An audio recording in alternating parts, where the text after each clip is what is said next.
अस्सलाम वालेकुम। प्रोग्राम ਹੁੰਗਾਰਾ ਨਾਲ ਤਾਹਿਰ ਭੱਟੀ ਤੁਹਾਡੀ ਖਿਦਮਤ 'ਚ ਹਾਜ਼ਰ ਹੈ ਤੇ ਅੱਜ ਦੇ ਪ੍ਰੋਗਰਾਮ ਜਿਵੇਂ ਅਸੀਂ ਸ਼ੁਰੂ 'ਚ ਇੱਕ ਵਾਰੀ ਤੁਹਾਨੂੰ ਦੱਸਿਆ ਸੀ ਨਾ ਕਿ ਹੁੰਗਾਰਾ ਜਵਾਬ ਦੇਣਾ ਹੂੰ ਹਾਂ ਜਾਂ ਜਿਵੇਂ ਇੱਥੇ ਯੂਰਪ ਵਾਲੇ ਆਉਂਦੇ ਨੇ ਇਹਨਾਂ ਨਾਲ ਗੱਲ ਪੇ ਕਰਦੇ ਹੋਈਏ ਤੇ ਅੱਗੋਂ ਆਉਂਦੇ ਨੇ ਹਾਂ ਜਾਂ ਆਹਾ ਇਹ ਸਾਰਾ ਕੁਝ ਹੁੰਗਾਰੇ ਦੇ ਵਿੱਚ ਸ਼ਾਮਿਲ ਹੈ। ਬਾਅਦ ਵਿੱਚ ਸਾਡੇ ਕੁਝ ਲੋਕ ਜਿਹੜੇ ਸ਼ਾਮਿਲ ਹੋਏ ਨੇ ਪ੍ਰੋਗਰਾਮ ਪੰਜਾਬੀ ਵਾਲਾ ਵੇਖਣ ਵਾਲੇ ਉਹਨਾਂ ਆਖਿਆ ਸਾਨੂੰ ਹੁੰਗਾਰੇ ਦਾ ਤਰਜਮਾ ਤੇ ਦੱਸੋ। ਤੇ ਮੈਂ ਉਹ ਅਯੂਬ ਕਮੋਕਾ ਦੇ ਇੱਕ ਸ਼ੇਰ ਤੋਂ ਪੰਜਾਬੀ ਗਜ਼ਲ ਦਾ ਸੀ, ਅਸਲ 'ਚ ਉੱਥੋਂ ਲਿਆ ਸੀ ਲਫ਼ਜ਼ ਕਿ ਜੇ ਆਖੇ ਤੇ ਅਗਾਂ ਟੋਰਾਂ ਕਹਾਣੀ ਤੇਰੇ ਅਗਲੇ ਹੁੰਗਾਰੇ ਤੇ ਖਲੋਤਾ। ਵਾਹ ਜੀ ਵਾਹ ਜੀ ਜੇ ਆਖੇ ਤੇ ਅਗਾਂ ਟੋਰਾਂ ਕਹਾਣੀ ਤੇਰੇ ਅਗਲੇ ਹੁੰਗਾਰੇ ਤੇ ਖਲੋਤਾ।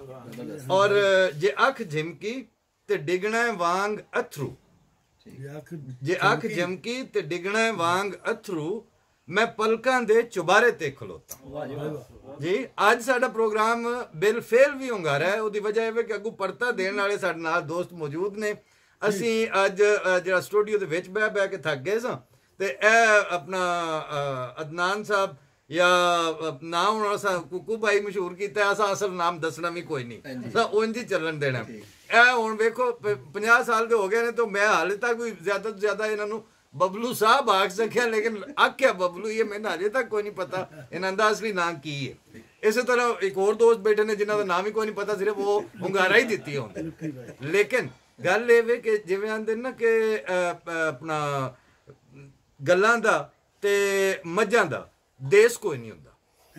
ये टुर पई गल ते टुर पई मझ नूं टक्कर पई, मझी दी आंदे ने भैणां हुंदियां ने। ਤੇ ਇਸੇ ਤਰ੍ਹਾਂ ਸਾਡਾ ਅੱਜ ਦਾ ਪ੍ਰੋਗਰਾਮ ਜਿਵੇਂ ਅੱਜ ਉਹ ਸਾਡਾ ਉਰਦੂ ਪ੍ਰੋਗਰਾਮ ਸੀ ਨਾ, ਉਹਦੇ 'ਚ ਵੀ ਮੈਂ ਅਰਜ਼ ਕੀਤੀ ਸੀ ਕਿ ਨਿਰਾ ਵਟਿਆ ਕੁੱਟਿਆ ਤੇ ਆ ਚੰਗੀ ਧੌਣ ਸਿੱਧੀ ਕਰ ਤੇ ਟਾਈ ਲਾਤੀ ਹੈ ਤੇ ਉਹ ਜੇ ਮੈਥੋਂ ਪੁੱਛੋ ਤੇ ਵਿੱਚੋਂ ਮੈਂ ਵੀ ਔਖਾ ਹੀ ਹੁੰਦਾ।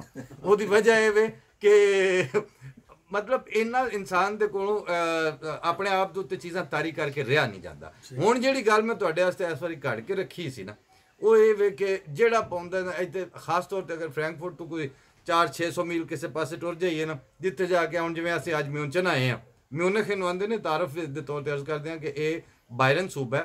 ਔਰ ਸਾਡੇ ਡਾਨ ਦੇ ਦੋਸਤ ਨੇ ਮਨਜ਼ੂਰ ਚਾਂਡੀਓ, ਉਹਨਾਂ ਨੂੰ ਬੜਾ ਸ਼ੌਕ, ਉਹਨਾਂ ਜੇ ਪਾਕਿਸਤਾਨ ਨੂੰ ਫੋਨ ਕਰਨਾ ਹੋਵੇ ਤੇ ਉਹ ਆਂਦੇ ਨੇ ਜੀ ਮੈਨੂੰ ਤੇ ਬਾਇਰਨ ਦੀਆਂ ਝੀਲਾਂ ਵਿਖਾਣੀਆਂ ਨੇ ਤੁਸੀਂ। ਉਹਨਾਂ ਵਿਚਾਰੇ ਉੱਥੇ ਬੈਠੇ ਹੋ ਬਾਇਰਨ ਦੀਆਂ ਝੀਲਾਂ ਹੀ ਸੁਣੀਆਂ ਨੇ ਤੇ ਉਹ ਦੱਸ ਦਿੰਦੇ ਨੇ, ਲੇਕਿਨ ਬਾਇਰਨ ਦੀਆਂ ਝੀਲਾਂ ਉਹਦੀਆਂ ਪਹਾੜੀਆਂ ਤੋਂ ਚੋਖੀਆਂ ਸੋਹਣੀਆਂ ਕੋਈ ਨਹੀਂ। ਇਹ ਅੱਜ ਅਸੀਂ ਪ੍ਰੋਗਰਾਮ ਜਿਹੜਾ ਕੀਤਾ ਉਹਦੇ ਵਿੱਚ ਤੁਸੀਂ ਵੇਖ ਵੀ ਲਈਆਂ ਨੇ। ਲੇਕਿਨ ਬਹਰਹਾਲ ਮੰਜ਼ਰ ਦਾ ਤੇ ਇਹ ਹੀ ਹੁੰਦਾ ਕਿ ਮੈਂ ਇਹ ਉਠਾਉਂ ਜਾਮ ਕਿ ਮੈਂ ਇਹ ਉਠਾਉਂ ਜਾਮ। ਤੇ ਉਹ ਜੇ ਤੁਸੀਂ ਇੱਕ ਸ਼ੈ ਤੇ ਸਟਕ ਹੋ ਗਏ ਫਿਰ ਮੰਜ਼ਰ ਕੀ ਹੋਇਆ? ਮੰਜ਼ਰ ਹੁੰਦਾ ਹੀ ਉਹ ਹੈ ਜਿਹੜਾ ਤੁਹਾਨੂੰ ਪਤਾ ਹੀ ਨਾ ਲੱਗਣ ਦੇ। ਬਲਕਿ ਉਹ ਆਪਣੇ ਸਾਡੇ ਦੋਸਤ ਬਜ਼ੁਰਗ ਡਾਕਟਰ ਪਰਵੇਜ਼ ਪਰਵਾਜ਼ੀ ਸਾਹਿਬ, ਉਹਨਾਂ ਦੇ ਕੋਲ ਇੱਕ ਦਫਾ ਮੈਂ ਆਪਣਾ ਸ਼ੇਰ ਪੜ੍ਹਿਆ। उन्होंने कहा ताहिर बेटे अपना शेर कोट करना बाद अखलाकी होती है। तो उस दिन तो बाद मैं कभी अपना शेर सुनाया नहीं किसी भी जगह ते। लेकिन अज वो मैंने इस गल दे उत्ते अपना पंजाबी दी ਇਹਦੇ ਹਵਾਲੇ ਨਾਲ ਇੱਕ ਸ਼ੇਰ ਕੋਈ 6 ਮਹੀਨੇ ਸਾਲ ਪੁਰਾਣੀ ਗਜ਼ਲ ਦਾ ਯਾਦ ਆ ਗਿਆ ਕਿ ਚੋਲੀ ਇਸ ਲਈ ਖਾਲੀ ਰਹਿ ਗਈ, ਝੋਲੀ ਇਸ ਵਾਸਤੇ ਖਾਲੀ, ਝੋਲੀ ਇਸ ਲਈ ਖਾਲੀ ਰਹਿ ਗਈ, ਆ ਲੈਨੇ ਆ ਉਹ ਲੈਨੇ ਆ। ਜੀ ਝੋਲੀ ਇਸ ਲਈ ਖਾਲੀ ਰਹਿ ਗਈ, ਉਹ ਲੈਨੇ ਆ ਲੈਨੇ ਆ ਤੇ ਤੇਰੀ ਅੱਖ ਦੁਰਾਡਾ ਵੇਖੇ ਤੈਨੂੰ ਹੱਥ ਵਿਖਾ ਲੈਨੇ ਆ। ਤੇਰੀ ਅੱਖ ਦੁਰਾਡਾ ਵੇਖੇ ਤੈਨੂੰ ਹੱਥ ਵਿਖਾ ਲੈਨੇ ਆ। ਤੇ ਪਾਕਿਸਤਾਨ ਦੇ ਦੋਸਤਾਂ ਤੇ ਪੰਜਾਬ ਦੇ ਦੋਸਤਾਂ ਦੇ ਜਿਹੜੇ ਹਾਲਾਤ ਉੱਥੇ ਚੱਲ ਰਹੇ ਨੇ ਉਹਦੀ ਵਜ੍ਹਾ ਤੋਂ ਇਹ ਸ਼ੇਰ ਤੀਸਰਾ ਜਿਹੜਾ ਇਹ ਅਹਿਲੇ ਪਾਕਿਸਤਾਨ, ਅਹਿਲੇ ਪੰਜਾਬ ਔਰ ਪੰਜਾਬੀ ਦੇ ਜਿਹੜੇ ਈਵਨ ਮਸ਼ਰਕੀ ਪੰਜਾਬ ਵੱਲ ਵੀ ਉੱਤਰ ਉੱਭਰਦੇ ਪੰਜਾਬ ਤੇ ਲਹਿੰਦੇ ਪੰਜਾਬ ਦੋਵਾਂ ਪਾਸਿਆਂ ਵਾਸਤੇ ਇਹ ਸ਼ੇਰ ਖਾਸ ਤੌਰ 'ਤੇ ਮੈਂ ਡੈਡੀਕੇਟ ਕਰਨਾ ਕਿ ਝੋਲੀ ਇਸ ਲਈ ਖਾਲੀ ਰਹਿ ਗਈ, ਉਹ ਲੈਨੇ ਆ ਲੈਨੇ ਆ ਤੇ ਤੇਰੀ ਅੱਖ ਦੁਰਾਡਾ ਵੇਖੇ ਤੈਨੂੰ ਹੱਥ ਵਿਖਾ ਲੈਨੇ ਆ। ਲੇਕਿਨ ਗੱਲ ਇਹ ਵੇ ਕਿ ਭੁੱਖ ਤੇ ਮਰ ਗਈ ਤਾਨੀ ਕੱਜ ਲੋ। ਭੁੱਖ ਤੇ ਮਰ ਗਈ ਤਾਨੀ ਕੱਜ ਲੋ, ਕਣਕਾਂ ਛੱਡ ਕਪਾ ਲੈਨੇ ਆ। ਕਣਕਾਂ ਛੱਡ ਕਪਾ ਲੈਨੇ ਜੀ, ਕਿਉਂਕਿ ਹੁਣ ਉੱਥੇ ਨੰਗ ਵੀ ਨਹੀਂ ਪਿਆ ਕੱਜਿਆ ਜਾਂਦਾ ਨਾ। ਤੇ ਉਹ ਇਸ ਸਾਰੇ ਤਨਾਜ਼ਰ ਦੇ ਵਿੱਚ ਇੱਕ ਹੈ ਤੇ ਕਹਾਣੀ ਸੀ ਖਾਸ ਤੌਰ ਤੇ ਜਿਹੜੇ ਸਾਡੇ ਸੰਦਲ ਬਾਰ ਦਾ ਤੇ ਜਰਾ ਚੰਗੋਚੀ ਤੇ ਜੰਗਲੀ ਜ਼ੁਬਾਨ ਵਾਲਾ ਲਹਿਜਾ ਉਹਦੇ ਵਿੱਚ ਇਹ ਬੜੀ ਮਸ਼ਹੂਰ ਸੀ। ਮੈਂ ਆਖਿਆ ਇਹ ਗੱਲ ਪੇਸ਼ ਵੀ ਕਰਨੀ ਹੈ, ਦੋਸਤਾਂ ਨੂੰ ਸੁਣਾਣੀ ਵੀ ਹੈ, ਅੱਗੋਂ ਵਿੱਚ ਕੋਈ ਨਾ ਕੋਈ ਥੋੜੀ ਬਹੁਤੀ ਜਿਹਨੂੰ ਆਮ ਮਿਆਰ ਬਣੇ ਹੁੰਦੇ ਨੇ ਸ਼ਾਇਸਤਗੀ ਦੇ ਤੇ ਨਫਾਸਤ ਦੇ, ਉਹ ਕੋਈ ਲਫ਼ਜ਼ ਉਹਦੇ ਨਾਲ ਟਕਰਾਂਦਾ ਵੀ ਸੀ, ਪਰ ਉਹ ਗੱਲ ਏਡੀ ਸਵਾਦੀ ਸੀ ਜਿਹੜੀ ਇਸ ਵਕਤ ਹਾਲਤ ਬਣੀ ਪਈ ਹੈ। ਮੈਂ ਇੱਕ ਵਾਰੀ ਨਾ ਜੀ ਬੇਨਜ਼ੀਰ ਵਾਲਾ ਇਲੈਕਸ਼ਨ ਜਿਹੜਾ ਸੀ ਨਾ ਦੂਜੀ ਵਾਰ 93 ਵਾਲਾ ਜਿਹੜਾ 88 ਤੋਂ ਬਾਅਦ, ਠੀਕ ਹੈ, ਉਹਦੇ ਵਿੱਚ ਉੱਥੇ ਲਾਹੌਰ ਗਏ ਤਾਂ ਉੱਥੇ ਇਕੱਠ ਹੋਇਆ ਤੇ ਸਾਡੇ ਬਜ਼ੁਰਗਾਂ ਚੋਂ ਵੀ ਮੀਆਂ ਸਾਹਿਬਾਨ ਚੋਂ ਇੱਕ ਮੀਆਂ ਸਾਹਿਬ ਨੇ ਜਿਹੜੇ ਹਾਲੇ ਤੱਕ ਰਾਬਤਾ ਚੰਗਾ ਰੱਖਦੇ ਨੇ, ਉਹ ਜਾਣਨ ਵਾਲੇ ਦੋਸਤ, ਉਹਨਾਂ ਦਾ ਨਾਮ ਹੀ ਲਈਏ ਤਾਂ ਉਹਨਾਂ ਨੂੰ ਪਤਾ ਲੱਗ ਜਾਏਗਾ। ਉਹ ਆਏ ਤਾਂ ਉਹਨਾਂ ਦੇ ਕੋਲ ਆਪਣਾ ਸੀਨੀਅਰ ਅਰਕੀ ਜਿੱਤਮ ਹੋ ਜਹਾਂਗੀਰ ਬਦਰ ਤੇ ਕੋਈ ਉੱਠ ਕੇ ਜਾ ਰਿਹਾ, ਕੋਈ ਆ ਰਿਹਾ, ਇਸ ਲੈਵਲ ਦੀ ਉਹਨਾਂ ਦੀ ਇਕੱਠ। ਮੈਂ ਨਾ ਦਿਨ ਤੁਸੀਂ ਉੱਥੋਂ ਫਿਰਦੇ ਫਿਰਾਂਦੇ ਆਏ ਹੋ 2-4 ਜ਼ਿਲ੍ਹਿਆਂ ਚੋਂ, ਕੀ ਤੁਹਾਡਾ ਕੀ ਖਿਆਲ? ਅੱਛਾ, ਉਸ ਟਾਈਮ ਜਿਹੜਾ ਮਤਲਬ ਚੰਗਾ ਰੌਲਾ ਪਿਆ ਸੀ ਨਾ, ਉਹ ਇੱਕ ਜ਼ਾਹਿਰ ਹੈ IJ ਆਪਣਾ ਮੁਸਲਿਮ ਲੀਗ ਨੂੰ ਜਾਂ ਜਿਹੜੀ ਵੀ ਉਹਦੀ ਉਸ ਟਾਈਮ ਸ਼ਕਲ ਸੀ, ਪੀਪਲ ਪਾਰਟੀ ਤੇ ਮੌਲਵੀਆਂ ਵਾਲਾ ਇਤਿਹਾਦ, ਹੁਣ ਸ਼ਾਇਦ IJ ਆਈ ਆਂਦੇ ਸਨ। ਇਹ ਤਰ੍ਹਾਂ ਆਮਣੇ ਸਾਹਮਣੇ ਤੇ ਇਹਨਾਂ ਆਖਿਆ ਵੀ ਫੜ ਲਓ ਹੀ ਫਿਰਦੀ ਸੀ ਜੀ। ਅੱਛਾ, ਮੈਨਾਂ ਨੇ ਕੀ ਤੁਹਾਡਾ ਕੀ ਖਿਆਲ? ਮੈਂ ਕਿਹਾ ਜੀ ਤਬਸਰਾ ਤੇ ਹੈ ਮੇਰੇ ਜ਼ਿਹਨ 'ਚ, ਲੇਕਿਨ ਉਹ ਨਾ ਬਿਲਕੁਲ ਜੰਗਲੀਆਂ ਦੀ ਜ਼ੁਬਾਨ 'ਚ ਪੰਜਾਬੀ ਦੀ ਜਿਹੜੀ ਸਾਡੀ ਖਾਸ ਤੌਰ ਤੇ ਹਸਨ ਦਿਲਬਾਰ ਦੀ ਚੰਗੋਚੀ ਹੈ, ਤੇ ਜੇ ਤੁਹਾਨੂੰ ਸਮਝ ਆਉਂਦੀ ਤਾਂ ਮੈਂ ਕਰ ਦੇਣਾ ਜੀ। ਉਹਨਾਂ ਆਖਿਆ ਜੀ ਚਲੋ ਇਹਦੇ 'ਚ ਚੱਲਣ ਦਿਓ। ਮੈਂ ਆਖਿਆ ਜੀ ਉਹ ਨਾ ਇੱਕ ਜ਼ਨਾਨੀ ਸੀ, ਉਸ ਸਿਰ ਦੇ ਉੱਤੇ ਨਾ ਮਤਲਬ ਕੁੰਨਾ ਘਿਓ ਦਾ ਧਰਿਆ, ਤੇ ਜਿਵੇਂ ਉੱਥੇ ਰਿਵਾਜ ਹੁੰਦੇ ਨੇ ਨਾ ਕਿ ਆਪਣਾ ਜਿਨਸ ਜਾਂ ਜਿਹੜੀ ਵੀ ਕੋਈ ਫਲ ਜਾਂ ਜੋ ਕੁਝ ਘਿਓ, ਇਹ ਚੀਜ਼ਾਂ ਸ਼ਹਿਰ ਜਾ ਕੇ ਵੇਚੀਆਂ ਜਾਂਦੀਆਂ ਨੇ, ਉਹਦੇ ਅਗੇਂਸਟ ਮੁੜੋ ਜਿਹੜੇ ਪੈਸੇ ਹੁੰਦੇ ਨੇ ਉਹਨਾਂ ਨਾਲ ਉਹ ਆਪਣੀ ਉਹ ਬਾਰਟਰ ਸਿਸਟਮ ਵਾਲੀ ਗੱਲ ਨਾ ਜੀ, ਕਿ ਆਪਣੀ ਜਿਨਸ ਵੇਚ ਕੇ ਉਹਦੇ ਪੈਸਿਆਂ ਦੇ ਅਗੇਂਸਟ ਜਿਹੜੀ ਘਰ ਦਾ ਸੌਦਾ ਸਰਫ ਹੋ ਰਿਹਾ। ਉਹ ਹੁਣ ਮਾਈ ਵਿਚਾਰੀ ਉੱਥੋਂ ਪਿੰਡੋਂ ਟੁਰੀ, ਐਡੀ ਮਾਈ ਵੀ ਕੋਈ ਨਹੀਂ ਚੰਗੀ, ਮਤਲਬ ਅਜੀ ਪੁਜੇਤ ਜਨਾਨੀ ਸੀ। ਤੇ ਫਿਰ ਇੱਕ ਬਾਮੀ ਰੋਮਾਂਸ ਦੀਆਂ ਵੀ ਕੋਈ ਨਾ ਕੋਈ ਹਾਲਤਾਂ ਚੱਲ ਰਹੀਆਂ ਹੁੰਦੀਆਂ, ਕਿਸੇ ਦੀ ਕੋਈ ਅੰਡਰਸਟੈਂਡਿੰਗ ਕਿ ਕੋਈ ਉਹਨੂੰ ਮੌਕਾ ਨਹੀਂ ਸੀ ਮਿਲਦਾ ਹੁੰਦਾ। ਅੱਜ ਕੱਲ WhatsApp ਵਾਲਾ ਤੇ ਖਾਤਾ ਕੋਈ ਨਹੀਂ ਸੀ ਨਾ ਵੀ ਜਿਹਨੂੰ ਜੋ ਆਖਣਾ ਤੁਸੀਂ ਮੈਸੇਜ ਕਰ ਦਿਓ। ਉਹ ਪੁਰਾਣਾ ਦੌਰ ਤੇ ਹਾਲਾਤ ਵੀ ਇੰਜੀ ਦੀਵਾ ਬੱਤੀ ਬਾਲਣ ਵਾਲੇ। ਉਹ ਅੱਗੇ ਜਿਹੜਾ ਸੀ ਨਾ, ਉਹ ਰਾਹ 'ਚ ਇੱਕ ਦਿੱਤੂ ਸੀ, ਉਹ ਅੱਲਾ ਦਿੱਤਾ ਜਾਂ ਉਹ ਨਾਮ ਦਿੱਤੇ ਨੂੰ ਦੇਣਾ, ਜ਼ਰਾ ਅਦਬ ਨਾਲ ਆਖਿਆ ਦਿੱਤਿਆ ਕੀ ਹਾਲ ਹੈ, ਜਿਹਨੂੰ ਕੌੜ ਚੜੀ ਗੁੱਸਾ ਹੋਇਆ ਉਸ ਆਖਿਆ ਦਿੱਤੂ ਕਿਤੇ ਪੇ ਜਾਣਾ। ਉਹ ਦਿੱਤਾ ਰਾਹ 'ਚ ਬੈਠਾ ਤੇ ਦਿੱਤੇ ਨੂੰ ਹੋਰ ਤੇ ਮੌਕਾ ਕਦੀ ਨਹੀਂ ਸੀ ਲੱਗਿਆ ਉਹਦੇ ਨਾਲ ਗੱਲ ਕਰਨ ਦਾ। ਉਸ ਆਖਿਆ ਜੁਰਾ ਕਿਤੇ ਲੱਗੀ ਬੈਣੀ ਤੇ ਕੀ ਆ? ਉਹ ਬੋਲੀ, ਉਸ ਆਖਿਆ ਹੈਰਾਨੀ ਨਾ ਕੋਈ ਮੈਨੇ ਇਸ ਰਾਹ ਜਾਂਦੇ ਆਵਾਜ਼ ਦਿੱਤੀ, ਚਲੋ ਹੁਣ ਪਰਤਾ ਤੇ ਦੇਣਾ, ਗੱਲ ਤੇ ਪੈ ਕੋਈ ਨਹੀਂ ਸੀ ਜਾਣਾ। ਉਸ ਆਖਿਆ ਇਹ ਘਿਓ ਹੈ ਤੇ ਮੈਂ ਸ਼ਹਿਰ ਲਈ ਬੈਣੀ ਆ, ਉੱਥੇ ਵੇਚਣ ਦੀ ਕੋਈ ਸੌਦਾ ਲੈ ਆਵਾਂ। ਸਹੀ। ਅੱਛਾ, ਹੁਣ ਉਹ ਦਿੱਤਾ ਖਚਰ ਪਲੀਤ ਸੀ। ਅੱਛਾ, ਉਸ ਆਖਿਆ ਤੂੰ ਇਹ ਜੋ ਘਿਓ ਹੈ ਇਹ ਤੂੰ ਇਹ ਵੇਚ ਕੇ ਇਹਦਾ ਮਸੀਤੇ ਤੇਲ ਪਾਉਂਦੀ ਤੇ ਦਿੱਤਾ ਤੈਨੂੰ ਅਪੜਦਾ ਯਾਨੀ ਤੈਨੂੰ ਮਿਲਦਾ, ਤੇਰੇ ਤੱਕ ਪਹੁੰਚਦਾ। ਹੁਣ ਦਿੱਤਾ ਉਹ ਆਪ ਸੀ, ਜੇ ਤੂੰ ਇਸ ਨੂੰ ਵੇਚ ਕੇ ਤੇ ਦੇਖ ਦਿੰਦੀ ਯਤੀਮਾਂ ਨੂੰ ਤੈਨੂੰ ਦਿੱਤਾ ਤਾਂ ਵੀ ਅਪੜਦਾ। ਉਹ ਵਿਚਾਰੀ ਉੱਥੋਂ ਬਚੀ ਹੋਵੇ ਵੀ ਮੈਨੂੰ ਇਸ਼ਾਰੇ ਕੀ ਪਿਆ ਕਰਦਾ, ਗੱਲ ਮੇਰੇ ਨਾਲ ਕੀ ਪਿਆ ਕਰਦਾ। ਤੇ ਜੇ ਹੋ ਸਕਿਆ ਤੇਰੇ ਕੋਲੇ ਨਹੀਂ ਵੀ ਹੋਇਆ ਤੇ ਤੂੰ ਕਿਸੇ ਗਰੀਬ ਨੂੰ ਮਤਲਬ ਇਹਦੇ ਥਿਗੜੇ ਸਮਾ ਦਿੰਦੀ ਜਾਂ ਇਹਦੇ ਬਾਨੇ ਕਿਸੇ ਯਤੀਮ ਦੇ ਸਿਰ ਤੇ ਹੱਥ ਧਰਦੀ, ਦਿੱਤਾ ਤੈਨੂੰ ਆਖਰਤ ਵਿੱਚ ਵੀ ਮਿਲਦਾ। ਉਹ ਦਿੱਤੇ ਨੇ ਤੇ ਆਪਣਾ ਪੂਰਾ ਰੋਡ ਮੈਪ ਦੱਸ ਦਿੱਤਾ ਜੀ ਉਹ ਵਿਚਾਰੀ। ਲੇਕਿਨ ਜ਼ਹਾਨਤ ਜਿਹੜੀ ਹੈ ਨਾ, ਇਹ ਕੋਈ ਕਿਸੇ ਦੇ ਪਿਓ ਦੀ ਨਹੀਂ ਹੁੰਦੀ। ਜ਼ਹਾਨਤ ਜਾਂ ਹਾਜ਼ਰ ਜਵਾਬੀ ਅੱਲਾ ਦੀ ਦੇਣ ਹੁੰਦੀ ਹੈ ਜੀ। ਅੱਛਾ, ਉਹ ਬੋਲੀ ਇਹ ਉਹਨਾਂ ਦਾ ਜਵਾਬ ਸੁਣਨ ਵਾਲਾ। ਉਸ ਆਖਿਆ ਗੱਲ ਇਹ, ਜੇ ਇਹ ਜਿਹੜੀ ਮੱਝ ਦਾ ਘਿਓ ਹੈ ਨਾ, ਉਹ ਮੇਰੇ ਜਣੇ ਚੋਰੀ ਕਰਕੇ ਆਂਦੀ ਹੈ। ਅੱਛਾ, ਜੇ ਇਹਦੇ ਘਿਓ ਦਾ ਜਿਹੜਾ ਮੈਂ ਮਸੀਤੇ ਤੇਲ ਪਾਉਂਦੀ ਦਿੱਤਾ ਤਾਂ ਹਰਾਮ ਦਾ, ਜੇ ਮੈਂ ਇਹਦਾ ਯਤੀਮਾਂ ਨੂੰ ਕੱਪੜੇ ਸਮਾ ਦਿੰਦੀ ਦਿੱਤਾ ਤਾਂ ਵੀ ਹਰਾਮ ਦਾ, ਜੇ ਮੈਂ ਇਹਦਾ ਮਜ਼ਾਰ ਤੇ ਦੀਵਾ ਬਾਲਦੀ ਦਿੱਤਾ ਆਖਰਤ ਵਿੱਚ ਵੀ ਹਰਾਮ ਦਾ।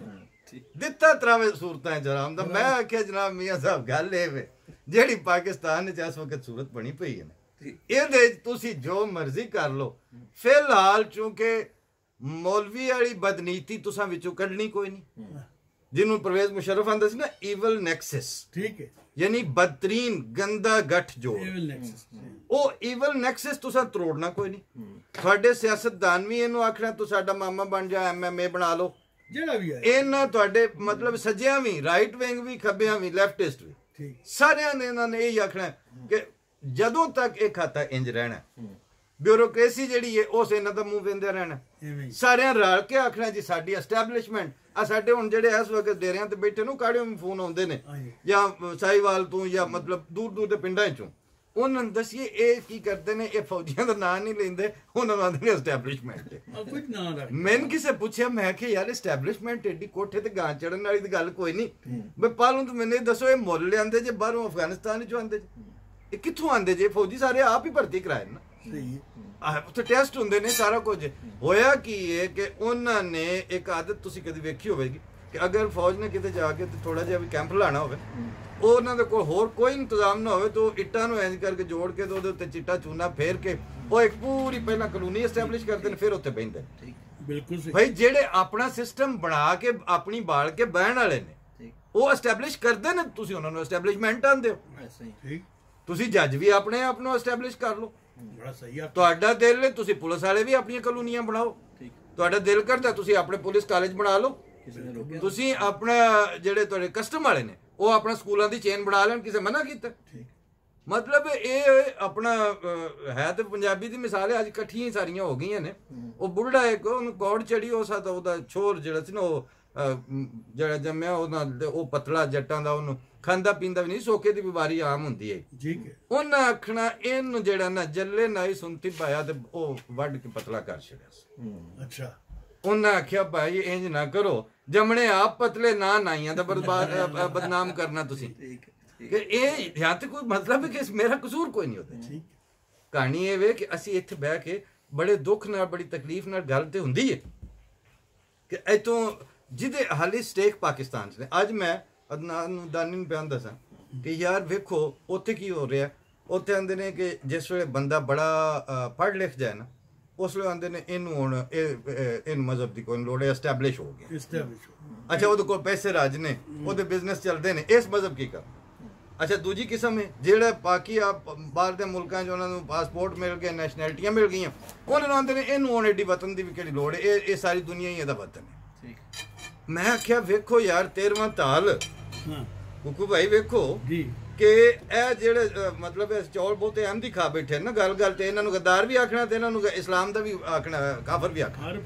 ਮਤਲਬ ਬਾਕੀਆਂ ਤੇ ਨਾ ਕਿਸੇ ਨੂੰ ਗੱਦਾਰ ਆਖਿਆ ਤਾਂ ਚਲੋ ਮੁਸਲਮਾਨ ਰਹਿਣ ਦਿੱਤਾ, ਜਿਹਨੂੰ ਆਪਣਾ ਕਾਫਰ ਆਖ ਲਿਆ ਉਹਨੂੰ ਆਖਿਆ ਚਲ ਖੁਰਸ਼ੀਦ ਅਲੀ ਸ਼ਾਹ ਨੇ तो इन्हें रसालत का तो मुलजम हो गया, लेकिन उंज खैर है पाकिस्तान।